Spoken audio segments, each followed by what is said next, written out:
নবাগতদের স্বাগতম স্বাগতম স্বাগতম নবাগতদের স্বাগতম স্বাগতম স্বাগতম বিপ্লবথায়াকাই বিজেপি ফাইনাল চুংজতন লাভসগো লাভসগো লাভসগো বিপ্লবথায়াকাই বিজেপি ফাইনাল চুংজতন লাভসগো লাভসগো লাভসগো বন্দে মাতরম বিজেপি জিন্দাবাদ জিন্দাবাদ জিন্দাবাদ বিজেপি জিন্দাবাদ জিন্দাবাদ জিন্দাবাদ 2026 নিষেধে বিজেপি সরকার করছে করবে ভারত মাতা কি 29 कृष्णपुर मंडली लोवासी मुंबई 3 अक्टोबर तालनी नेचिबुरी शालमरी फाशल मुंगिया कामी हातियो बीजेपी बदलनि बखाक्ते गाश कतरमा जयनिंग पांडा खाइजाखा रवींद्र शतवार्षिकी भवन जयनिंग पांडा कतर खाइजाकमानि यागुलो मुंगिया कामी हातियो ब हाइनहाय तैसा जयनिंग पांडा कतर खाइजाकमानि नुकजाखा अरसालो जुदा जुदा बदल याकारै 480 फैमिलीनि 6480 भोटार बीजेपी नि बाना रमखा कताल फाइनि रत्न खाबाय खोबाय लामसुगैनो हाका हास्टेलनि मन्त्रियग्रा professor doctor Manik Saha BJP हास्टे काजको एमपी राजीव भट्टाचार्य बीजेपी हास्टे general secretary doctor Bipin Debbarma Tripura हामग्राई मंत्री विकास देबबर्मा एमडीसी विद्युत देबबर्मा कचाम एमपी रेवती त्रिपुरा खबई 29 कृष्णपुर मंडलनि जुदा जुदा आदंग अशालो अजयनिंग पांडा कतर खाइमुनि बिसिंथि हास्टेलनि मन्त्रियग्रा प्रोफेसर डॉक्टर मानिक साहा खतंग्रब बाखा तै खाम तामनाय रत्न जुदा जुदा म्यूजिकल इंस्ट्रूमेंट बागजाखा अजयनिंग पांडा कतर खाइमुनि बिसिंथि अशालो अजयनिंग पांडाव जुदा जुदा बदलनि आदंग मानजाकमानि बै बाक्सा बीजेपी बदल कताल जयनिंग खाइफैनाय आदं परितोष देबबर्मा ब मानजाकमानि नुकजाखा अजयनिंग पांडा कतर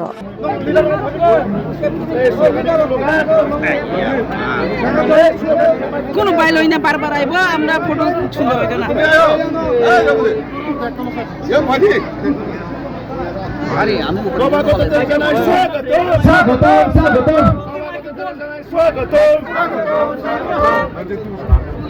भारतीय जनता पार्टी जिंदाबाद जिंदाबाद जिंदाबाद बीजेपी जिंदाबाद जिंदाबाद जिंदाबाद बीजेपी जिंदाबाद जिंदाबाद जिंदाबाद नवागतদের স্বাগতম স্বাগতম স্বাগতম নবাগতদের স্বাগতম স্বাগতম স্বাগতম বিপ্লবথায়াকাই বিজেপি ফাইনাল চুংজতন লাভসগো লাভসগো লাভসগো বিপ্লবথায়াকাই বিজেপি ফাইনাল চুংজতন লাভসগো লাভসগো লাভসগো বন্দে মাতরম বিজেপি জিন্দাবাদ জিন্দাবাদ জিন্দাবাদ শ্রী রেবতী ত্রিপুরা মহোদয় এখানে উপস্থিত আছেন ডিস্ট্রিক্ট প্রেসিডেন্ট খোয়াইয়ের শ্রী বিনয় দেববর্মা মহোদয় তাছাড়া এমডিসি শ্রী বিদ্যুৎ দেববর্মা মহোদয় আমাদের 6400 ভোটার্স এখানে আজকে যোগদান করেছেন সঠিক সময়ে আপনারা সঠিক এখানে সিদ্ধান্ত নিয়েছেন ভারতীয় জনতা পার্টি ছাড়া এডিসি বলুন রাজ্যই বলুন দেশ কোনো অবস্থায় একটা সঠিক দেশ গঠন সম্ভব নয়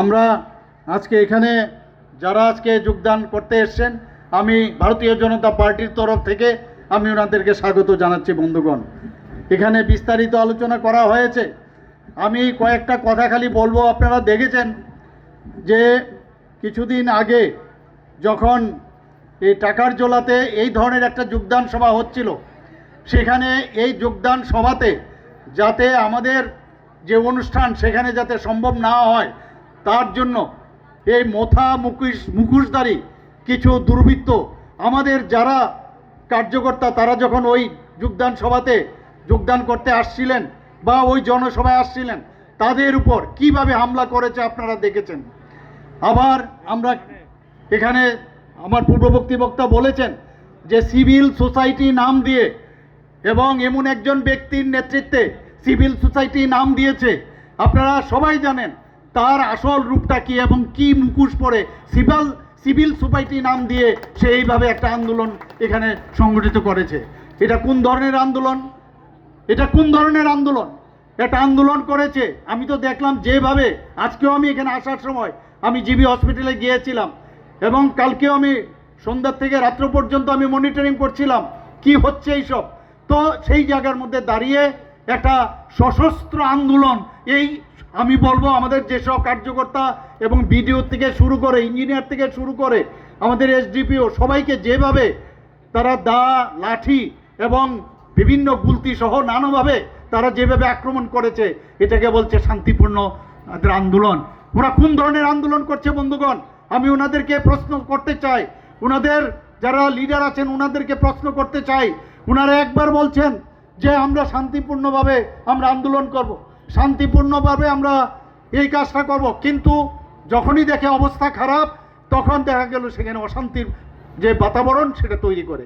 আবার কিছুদিন পরে আবার বলবে যে আমরা শান্তি চাই, শান্তি চাই, কিন্তু আসল রূপটা কি সেটা কিন্তু আজকে আমরা দেখতে পাচ্ছি। আজকে এখানে মুঙ্গিয়া কামির যে যোগদান সভা হবে তার জন্য আমার পূর্ববর্তী বক্তারা বলেছেন যে কিভাবে আমাদের যারা আজকে প্রতিটা ঘরে ঘরে গিয়ে ভয়ভীতি প্রদর্শন করার চেষ্টা করেছে। ভারতীয় জনতা পার্টি বলা হয়েছে ন্যাশনাল পার্টিকে এডিসি এলাকায় ঢুকতে দেবে না। আরে ন্যাশনাল পার্টি, ভারতীয় জনতা পার্টি পৃথিবীর যে কোনো জায়গায় যেতে পারে, ভারতবর্ষের যে কোনো জায়গায় যেতে পারে, কেউ তাদের রুখতে পারবে না। এবং সেটাই কিন্তু আমরা বারবার সেটা কোন ধরনের রাজনীতি ওরা করতে চায়। যখন ওই জায়গার মধ্যে সমস্যা হয় তখন একরকম কথা বলে, সামনে এসে একরকম কথা বলে, পরবর্তী সময় আরেক রকম কথা বলে। কিন্তু আমি বন্ধুগণ আপনাদের মাধ্যমে আমি উনাদেরকে হুঁশিয়ারি করে দিচ্ছি যে এই ধরনের চালাকি দিয়ে সাময়িক কাজ হবে, কিন্তু বেশি দিন চলবে না। আমরা সব বুঝতে পেরেছি এখন। ওরা যেভাবে জনজাতিদের যে উত্তোলন যাতে না হয়, জনজাতিরা যদি সব বুঝে যায় তাহলে এই ধরনের যে ভোটের যে রাজনীতি, একটা সুড়সুড়ি দিয়ে যে রাজনীতি, তার থেকে আমরা চাই ভারতীয় জনতা পার্টি সেই সুড়সুড়ি থেকে যেভাবে মানুষকে একটা প্রভাবিত করে তার থেকে আমরা বেরোবার চেষ্টা করছি। বন্ধুগণ, এখানে আমার পূর্ববর্তী বক্তা বলেছেন যে জনজাতিদের উন্নয়নে আমাদের সরকার কি করছে। আমরা চাই ভারতীয় জনতা পার্টি জনজাতির যে আর্থসামাজিক উন্নয়ন সেটা সার্বিক হোক, সেইভাবে আমাদের সরকার আমরা চেষ্টা করছি। আমি মনে আছে এডিসির ইলেকশনের সময় আমি বহু জায়গায়, তখন আমি সভাপতি ছিলাম গত এডিসির ইলেকশনের সময়, সেখানে বহু জায়গায় আমি গিয়ে দেখলাম ভারতীয় জনতা পার্টির যে আমাদের কার্যালয় আছে সেগুলো ওরা তছনছ করে দিয়েছিল। সেখানে আমরা দেখলাম আমাদের যে বীর বিক্রম কিশোর মানিক্য বাহাদুরের যে ফটো সেটা মাটিতে পড়ে সেটা ভেঙে গেছিল, যে গ্লাসটা সেটা আমরা কিন্তু তুলে সেটাকে যথাস্থানে রেখেছি। এবং ওনারা বলছেন আমাদের রাজ পরিবারের যারা আছেন তাদেরকে আমরা সম্মান করি না। আমরা 35 বছর রাজত্ব দেখেছি, তার আগেও কংগ্রেসের 5 বছরের রাজত্ব দেখেছি, কিন্তু আমরা কি দেখেছি, কোনো দিন ওরা মহারাজাদের কোনো রকম সম্মান দেয়নি। কিন্তু ভারতীয় জনতা পার্টি আসার পর আমরা বীর বিক্রম কিশোর মানিক্য বাহাদুরের নামে ওনার যে আমাদের এয়ারপোর্ট, সেই ওনার নামে আমার মাননীয় প্রধানমন্ত্রীজি নিজে এসে সেই এয়ারপোর্টে নামাঙ্কিত করেছেন। শুধু তাই নয়, ওনার এই যে পূর্ণবয়া মূর্তি আমাদের এই এয়ারপোর্টে সেটা প্রতিষ্ঠিত করেছে। বন্ধুগণ, আমার ঠিক বাড়ির সামনেই একটা আইল্যান্ড ছিল, আপনারা সবাই জানেন যে কামানচমুনির পাশে, সেখানেও আমরা পরিষ্কার পরিচ্ছন্ন করে নতুনভাবে এই মহারাজা বীর বিক্রম কিশোর মানিক্য বাহাদুরের একটা মূর্তি সেখানে প্রতিষ্ঠিত করেছি। শুধু তাই নয়, এটা 0 পয়েন্ট, অনেকে জানেন না হয়তোবা, আমি নিজে দেখেছি, এটা মাটির নিচে চলে গিয়েছিল, ছোটবেলার থেকে আমরা দেখেছি। সেটাকে উঠিয়ে একটা সুন্দর পরিবেশ সেখানে আমরা সৃষ্টি করেছি। বন্ধুগণ, আমরা মহারাজা বীর বিক্রম কিশোর মানিক্য বাহাদুরকে ওনাকে সম্মান জানানোর জন্য ওনার যে জন্মদিন 19শে আগস্ট আমরা সরকারি ছুটি ঘোষণা করেছি। আমরা 12টি যে অ্যাসপিরেশনাল ব্লক আমরা ডিক্লেয়ার করেছি। আমরা 12টি অ্যাসপিরেশনাল ব্লকে আমরা ডিক্লারেশন কেন দিয়েছি, যাতে সেখানে অন্যান্য ব্লকের জন্য যে আর্থিক যে বরাদ্দ রাখা হয়েছে তার থেকে যাতে আরও 10% বেশি বরাদ্দ রাখা যায়। সেই অ্যাসপিরেশন ব্লকগুলো জনজাতি অধ্যুষিত এলাকায় সেখানে সেইভাবে উন্নতি করা হচ্ছে। গড়িয়া পূজার ছুটি আগে একদিন ছিল, আমাদের সরকার আসার পর জনজাতি যারা গড়িয়া পূজা করেন তারা যাতে আরও বেশিভাবে সেটাকে পালন করার জন্য আমরা 2 দিনের সেই পূজা ছুটির ঘোষণা করেছি। আমরা কিছুদিন আগে আমরা সংগ্রামার যে পূজা হয় সেখানে আমি নিজেও গিয়েছিলাম। সেখানে আমি ওনাদেরকে কথা দিয়েছিলাম যে আমি এই সংগ্রামা পূজার যে ছুটির দিন রেস্ট্রিক্টেড হলিডে সেটাও আমি ক্যাবিনেটের মাধ্যমে সেই ডিসিশন আমি দিয়েছি। আমাদের এখানে এতগুলো এখানে একলব্য যে মডেল যে রেসিডেন্সিয়াল যে স্কুলগুলো আছে 21টা জনজাতি এলাকায় আমাদের 21টা অলরেডি মানে সেখানে অর্থ বরাদ্দ হয়েছে। এর মধ্যে 12টা চালু হয়েছে, 6টা এর মধ্যে চালু হওয়ার মানে সেটা অবস্থায় আছে 6টা, আর বাকিগুলো সামনের বছর হয়ে যাবে সেগুলো সেইভাবে। তাছাড়াও আরও 15টা যাতে আরও নতুনভাবে করা যায়, যে ক্রাইটেরিয়া সেই ক্রাইটেরিয়া যেহেতু ফুলফিল করে তার জন্য এবারও আমি যখন দিল্লিতে যাই, তার জন্য আমি দাবি রেখেছি ওখানে।